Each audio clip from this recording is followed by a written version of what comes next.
please tell me I'm not the only one who feels like bedtime with my kiddos sometimes might just kill me. It's like, seriously, just go to bed. Hello you guys, I'm Cassie from Custom Built Parenthood with tips and a fresh perspective to create your space, parent on purpose, and streamline your home. Sleep is so important to your child's development, health, and happiness. So instead of just walking you through my nighttime routine with my kiddos, I wanted to actually teach you how to create a young kid's nighttime routine. I'm gonna give you the 5 steps to stop bedtime battles. And then stick around because at the end of the video, I'm gonna give you 3 extra tips to help your kids get healthier sleep. So first we need to discuss, are bedtime battles really worth fighting? Is it really worth what feels like so much effort just to get your child into bed? Without a doubt, I will say yes, it is most definitely worth it and so important. It can affect your child in so many different ways: attention, memory, mood. There are so many aspects that are negatively impacted by a lack of sleep. I definitely have made it a priority to try to teach my kiddos that sleep is important. I want them to enjoy healthy sleep habits for the rest of their life. So I think it's definitely worth establishing that as a priority for your family. The problem of not establishing a nighttime routine is really twofold. Number 1, your child will really suffer, and number 2, you also will not get a much needed break at the end of every day. Being a parent is so hard and it's so much work. At the end of the day, you deserve to know that you're gonna get a couple hours off to tidy the house up and get it ready for the next day, to get yourself ready for bed, ready for a next day, to spend some much needed quality time with your spouse. Whatever that looks like for you, you deserve a break. So bedtime is the perfect chance. Your child needs that rest and you need that break. So the goal with establishing a nighttime routine is not to control your child. The goal is to set some much needed boundaries for you and your child. You want to end each day with love and connection. So let that be your focus and let that be what you're striving to achieve by establishing a nighttime routine. So the first step is establishing a time. You need to figure out, based on your child's age and waking time, what time they should really be falling asleep, so that they get the amount of hours that are recommended. Most parents would actually be really surprised at the amount of sleep that their child should really be getting. Alright, so I want to go ahead and show you guys how to figure out this information for your child. I'm going to be using a chart from my favorite sleep book. I will link this one in the description below. It's got a lot of really helpful information about sleep, but it has a chart in here that shows your child's age and the number of hours of sleep that they should be getting in a 24-hour period. So I'm going to go ahead and use this chart for my kiddos. First, we'll start with their age and the amount of hours. I've got a 1-year-old, a 4-year-old, and a 7-year-old. So I'm going to use my chart here. Mr. 1 should be getting 14 hours. Mr. 4 should be getting, let's go with 12 hours. Miss 7, 11.5. So these are just some averages that most kids that age are getting. Next, we're gonna go with waking time. All 3 of my kiddos are early risers. They naturally are waking up at 6:30. All right, naps is relevant for Mr. 1. He still takes a morning and an afternoon nap that total about 3 hours a day. So we're gonna subtract any naps from our total hours, so that brings him down to 11 hours. Lastly would be bedtime. So 11 hours subtracted from 6:30 would be 7:30. You guys, that is way later than I'm tucking him in. I'm tucking him in at 6:30. He's ready at 6:30. That is working well for him, so we stick with that. Mr. 4 waking at 6:30, subtract 12, that would be 6:30. I am currently tucking him in at 7 just because he's sharing a room with Mr. 1, and Mr. 1 needs those 30 minutes uninterrupted so that he can fall asleep. Miss 7, 6:30 minus 11 and a half hours would be 7 o'clock. That's actually a little surprising. She is going to bed at 7:30. Just because I'm doing bedtime with Mr. 4 and I want that half hour with her to do her bedtime routine. So these times right here would be the falling asleep bedtime that I'm working with. Now we're gonna back up about 30 minutes before that, and that's the time that your routine should start.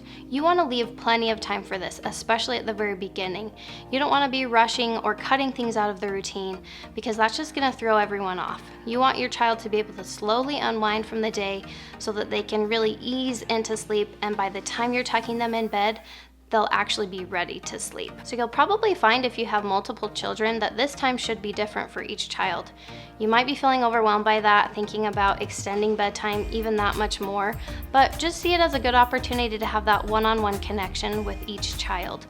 We did this not too long ago, realizing that it was time for our 6-year-old and 4-year-old to have different bedtimes and be tucked in separately. It seriously eliminated so many of the bedtime battles that we were experiencing. So give it a try. It really is worth the extra time. Number 2 is to decide on the routine. So think about everything that needs to happen before you tuck your child into bed, and that needs to be built into the routine. I recommend making a list of all of these things and include your child. Have them draw pictures if they're not old enough to write yet of everything that needs to happen before bed. Then I want you and your child to come up with a key word that will kind of trigger that thought and bring to mind that list of items. You're gonna go ahead and post that list on your fridge or on the bathroom mirror or wherever you guys need it to refer back to every night, kind of like a checklist. Make it a fun thing that you and your child can go through the checklist and make sure that everything's happening that needs to.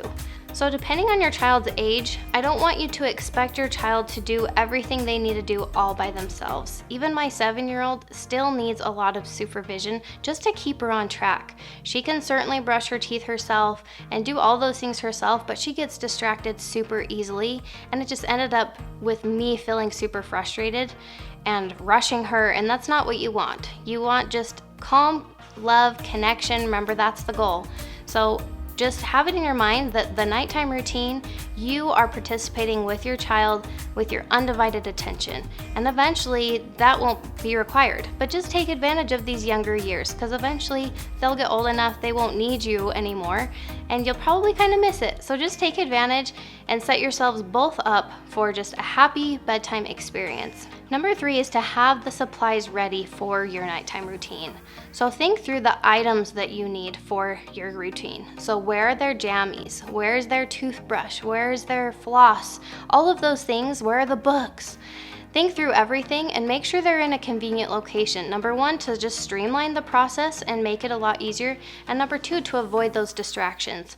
I was finding that we were bouncing from place to place in our house throughout bedtime, and it just opens up the can of worms of just potential problems.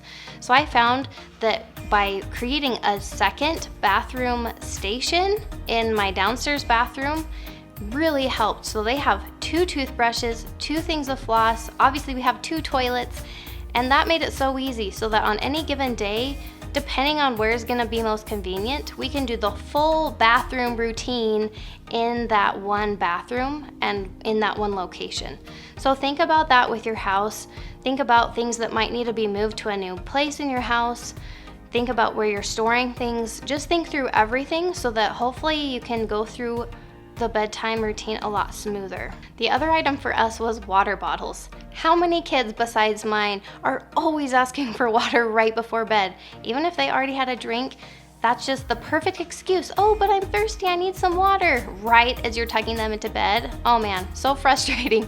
So finally I realized I should just get them their own water bottles to store by their beds. That has worked really well for us. So think about doing something like that in your home for whatever the problems that are arising are. Number 4 is to make the tough decisions ahead of time. Be prepared for battles before you find yourself in the middle of one. So think through the things that normally happen. So like I said, the water, that's a perfect example of a bedtime battle that's happening pretty consistently.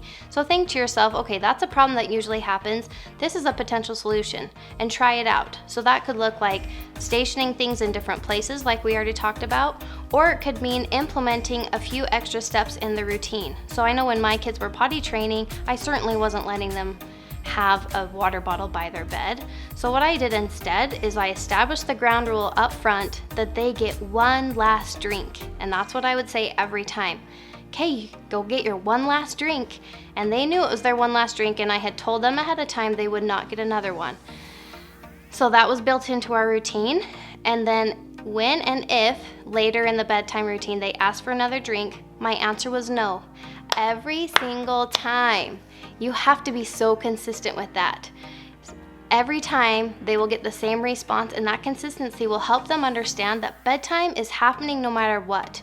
They can throw a fit, they can refuse to do something, whatever, it's still gonna happen. Brushing teeth has always been a rule in our house. So if a child is struggling to brush their teeth or refusing to brush their teeth, I would simply just say, I can see you really don't want to brush your teeth today. That's okay, I can help you. And I would gently pin them to the ground or do whatever I needed to do to brush their teeth for them. It usually only takes a couple times for them to realize, oh, even if I throw a fit, Mom's still gonna brush my teeth, so I might as well just do it.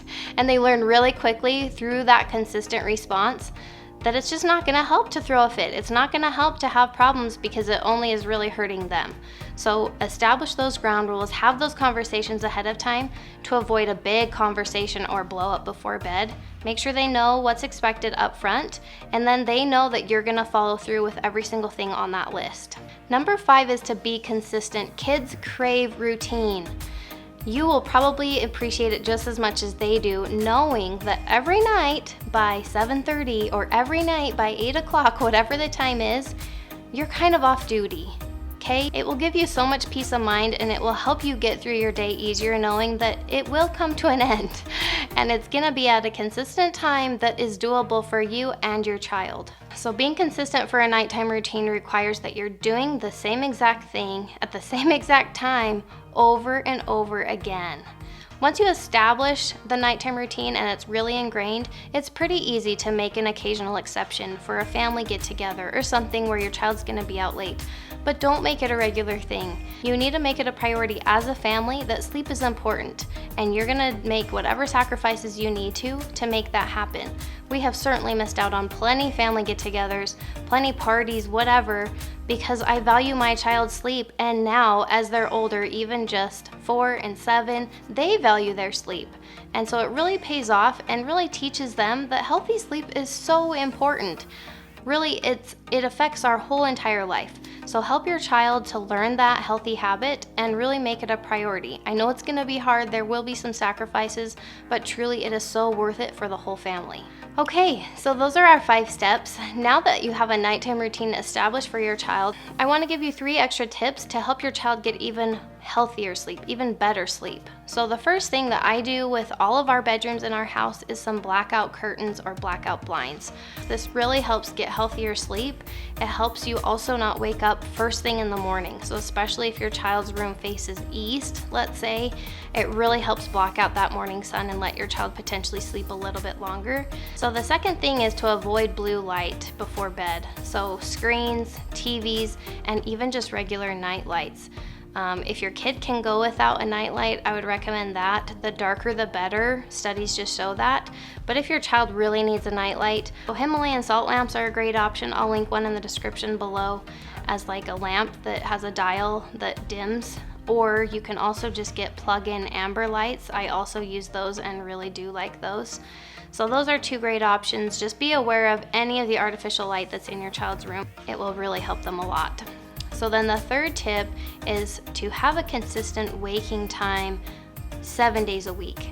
So weekends are typically a sleep-in day for a lot of people, and then they wake up early on the weekdays. That really throws your child off. So have your child wake up at the same time every day. This helps set their clock. This helps them have the same bedtime every night. And this consistency really pays off in how healthy their sleep is. All right, you guys, that's all I've got for you today.